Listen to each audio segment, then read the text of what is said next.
Radhe Radhe. Hi friends, அனைவருக்கும் வணக்கம். எல்லோரும் எப்படி இருக்கீங்க ஃப்ரெண்ட்ஸ்? நல்லா இருக்கீங்களா?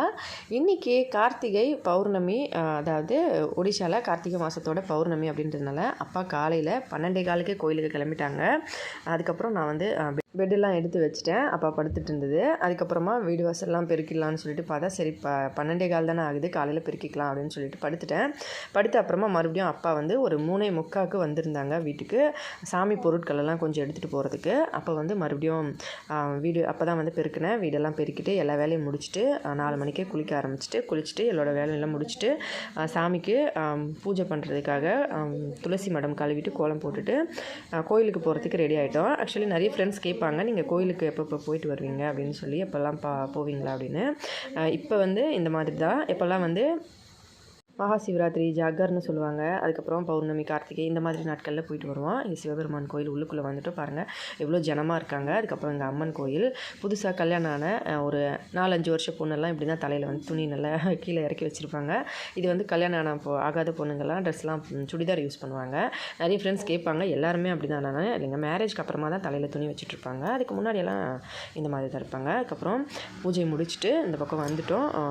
இப்போ வந்து இங்கேருந்து இன்னொரு கோயிலுக்கு போனோம். காலை இன்னும் சூரியன் வெளியே வரலை. பெரிய வெளியிலலாம் பார்த்திங்கன்னா தெரியும், நல்ல நெல் பயிரெலாம் நல்லா விளைஞ்சிருக்கு. ஆக்சுவலி இதில் வந்து எங்கள் முன்னாடி போகிறவங்க எங்கள் ஹஸ்பண்டோட அண்ணி, அதோட என்னோடய ஓரக்குத்தி, பெரிய ஓரக்குத்தி.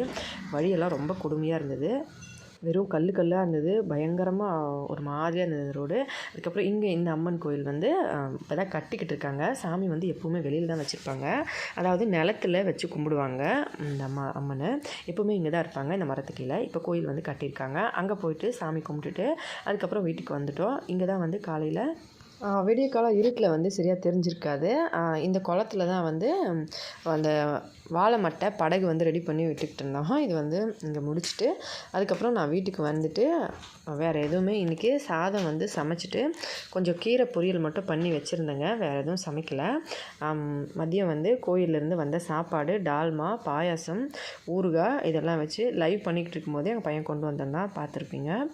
இதுதான் ஊறுகாய், இது பாயாசம், அதுக்கப்புறம் பச்சரிசி சாதம், டால்மா, சிவபெருமான் கோயிலில் வந்து பிரசாதம். இது வந்து மாங்காய் அந்த கொட்டை காய வச்சது, நம்ம சேனலில் ஆல்ரெடி நான் லைவில் காமிச்சிருப்பேன், அதுதான் இது.